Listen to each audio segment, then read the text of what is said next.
Welcome to स्वयं current affairs. आज है 30 जून 2022। 30 जून 2022 के जितने भी पॉटर क्वेश्चन बने हैं उनके बारे में आज हम जानेंगे। तो चलिए शुरू करते हैं। हमारा पहला क्वेश्चन, किन दो भारतीय अभिनेताओं को academy of motion picture arts and sciences की 2022 की कक्षा के सदस्य बनने के लिए आमंत्रित किया गया है? तो ये आमंत्रित किया गया है काजोल और सूर्या को, यानी ऑप्शन नंबर ए हमारा सही हो जाएगा। बॉलीवुड अभिनेत्री काजोल और तमिल अभिनेता सूर्या को academy of motion picture arts and sciences की 2022 की कक्षा में शामिल होने के लिए आमंत्रित किया गया है। अकादमी हर साल ऑस्कर की मेज़बानी करती है। काजोल और सूर्या दो भारतीय कलाकार 2022 में संगठन में शामिल होने के लिए आमंत्रित किए जाने वाले दुनिया भर के 397 प्रतिष्ठित कलाकारों और अधिकारियों में से एक है। सूर्या के बारे में आप जानते होंगे, सिंघम जो साउथ की पिक्चर के वो हीरो हैं। की बात की जाए तो ऑस्कर के रूप में लोकप्रिय अकादमी पुरस्कार फिल्म उद्योग में कलात्मक, तकनीकी और योग्यता के लिए दिए जाने वाले पुरस्कार हैं। उन्हें दुनिया भर में मनोरंजन उद्योग में सबसे प्रतिष्ठित और महत्वपूर्ण पुरस्कारों के रूप में माना जाता है। ये किसके द्वारा प्रस्तुत किए जाते हैं? तो ये दिए जाते हैं motion pictures arts and sciences की एकेडमी, और इससे पहली बार सम्मानित किया गया था 16 मई 1929 को, यानी 93 साल पहले। बढ़ चलते हैं हमारे नेक्स्ट क्वेश्चन की ओर। हमारा नेक्स्ट क्वेश्चन है, हाल ही में भारत में नई कार आंकलन कार्यक्रम यानी NCAP शुरू करने के लिए सामान्य वैधानिक नियम अधिसूचना के मसौदे को मंजूरी किसने दी? तो ये मंजूरी दी गई है नितिन गडकरी के द्वारा, यानी ऑप्शन नंबर बी हमारा सही हो जाएगा। सड़क परिवहन और राजमार्ग मंत्री नितिन गडकरी ने भारत में नई कार आकलन कार्यक्रम शुरू करने के लिए सामान्य वैधानिक नियम अधिसूचना के मसौदे को मंजूरी दे दी है। भारत में ऑटोमोबाइल को क्रैश टेस्ट में उनके प्रदर्शन के आधार पर स्टार रेटिंग दी जाएगी, और भारत में नई कार आकलन कार्यक्रम के प्रशिक्षण protocol global crash test protocol के अनुसार होंगे।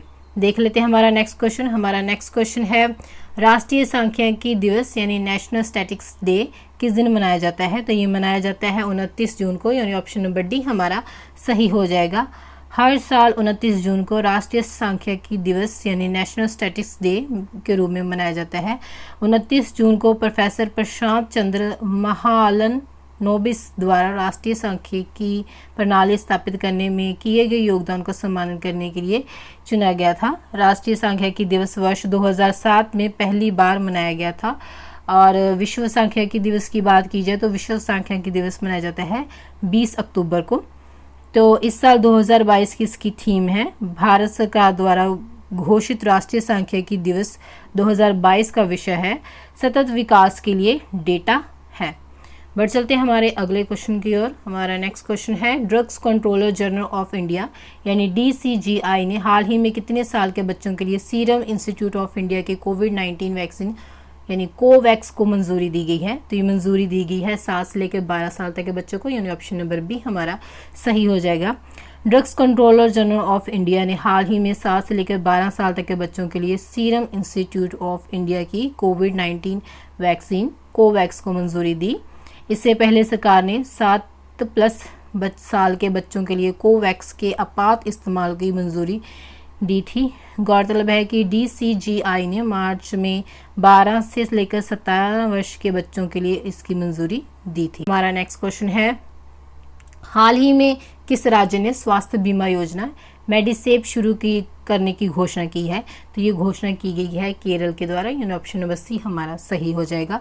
केरल सरकार ने 1 जुलाई 2022 से राज्य सरकार के कर्मचारियों, पेंशन भोगियों और उनके पात्र परिवार के सदस्यों के लिए मेडिसेप योजना यानी चिकित्सा बीमा योजना शुरू करेगी। ये योजना प्रति वर्ष 3 लाख तक के व्यापक कवरेज के साथ कैशलेस चिकित्सा सहायता प्रदान करेगी। मेडिसेप को सार्वजनिक क्षेत्र की बीमा कंपनी ओरिएंटल इंश्योरेंस कंपनी के माध्यम से किया जा रहा है, और इस योजना में लगभग 30 लाख लोगों के लाभ पहुंचाया जाएगा। बात करें तो केरल की स्थापना हुई थी 1 नवंबर 1956 को, यानी 65 साल पहले हुई थी, और इसकी कैपिटल है तिरुवनंतपुरम। जिले हैं इसके 14 और राज्यपाल का नाम है आरिफ मोहम्मद खान और मुख्यमंत्री का नाम है पिनाराई विजयन। देख लेते हैं हमारा नेक्स्ट क्वेश्चन, तेलंगाना पवेलियन का उद्घाटन कहाँ पर किया जा रहा है? तो ये उद्घाटन किया जा रहा है वाशिंगटन DC, यानी ऑप्शन नंबर ए हमारा सही हो जाएगा। वाशिंगटन डीसी में तेलंगाना पवेलियन का उद्घाटन किया जा रहा है। तो इसका उद्घाटन MLLC के किवता 2 जुलाई को वाशिंगटन डीसी में अमेरिकन तेलुगु एसोसिएशन के 17वें सम्मेलन और युवा सम्मेलन में तेलंगाना मंडप का वह उद्घाटन करेंगी। अमेरिकन तेलुगु एसोसिएशन यानी ATA के 17वें सम्मेलन में भारत और संयुक्त राज्य अमेरिका के तेलुगु बुद्धिजीवियों, तकनीकी विशेषज्ञों, डॉक्टर, प्रमुख व्यापारियों, सांस्कृतिक और साहित्यिक विशेषज्ञों के कौशल का प्रदर्शन करने की उम्मीद है। ये आयोजन 1 से 3 जुलाई 2022 तक वाशिंगटन डीसी के वॉल्टर ई कन्वेंशन सेंटर में होगा। हमारा नेक्स्ट क्वेश्चन है, कौन रिलायंस जियो इन्फोकॉम लिमिटेड के नए अध्यक्ष होंगे? तो वे अध्यक्ष होंगे आकाश अंबानी, यानी ऑप्शन नंबर बी हमारा सही हो जाएगा। उद्योगपति मुकेश अंबानी के बड़े बेटे आकाश अंबानी अब रिलायंस जियो इन्फोकॉम लिमिटेड के अध्यक्ष होंगे और मुकेश अंबानी जो उनके पिता हैं जियो प्लेटफॉर्म लिमिटेड के अध्यक्ष बने रहेंगे। हमारा नेक्स्ट क्वेश्चन है, हाल ही में किस भारतीय पूर्व हॉकी खिलाड़ी और ओलंपिक पदक विजेता का 75 वर्ष की आयु में निधन हो गया है? तो निधन हो गया है वीरेंद्र सिंह का, यानी ऑप्शन नंबर सी हमारा सही हो जाएगा। वीरेंद्र सिंह का जन्म 16 मई 1947 को हुआ था और उन्होंने 1972 के म्यूनिख ओलंपिक में हॉकी में कांस्य पदक जीतने वाली हॉकी टीम का वह हिस्सा रहे थे। उन्होंने 1976 के ग्रीष्मकालीन ओलंपिक में भी हिस्सा लिया था। हमारा नेक्स्ट क्वेश्चन है, हाल ही में किस देश ने high speed expendable aerial target यानी अभ्यास का सफलतापूर्वक परीक्षण किया है? तो ये परीक्षण किया गया है भारत के द्वारा, यानी ऑप्शन नंबर सी हमारा सही हो जाएगा।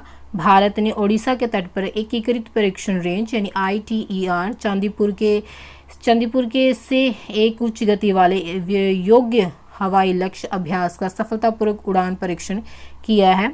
लक्ष्य विमान को एक पूर्व निर्धारित कम ऊंचाई वाले उड़ान पथ में एक ग्राउंड आधारित नियंत्रक से उड़ाया गया था, जिसकी निगरानी ITR द्वारा तैनात विभिन्न ट्रैकिंग सेंसर द्वारा की गई थी। इस अभ्यास को रक्षा अनुसंधान और विकास संगठन यानी DRDO के वैमानिकी विकास प्रतिष्ठान द्वारा डिजाइन और विकसित किया गया था।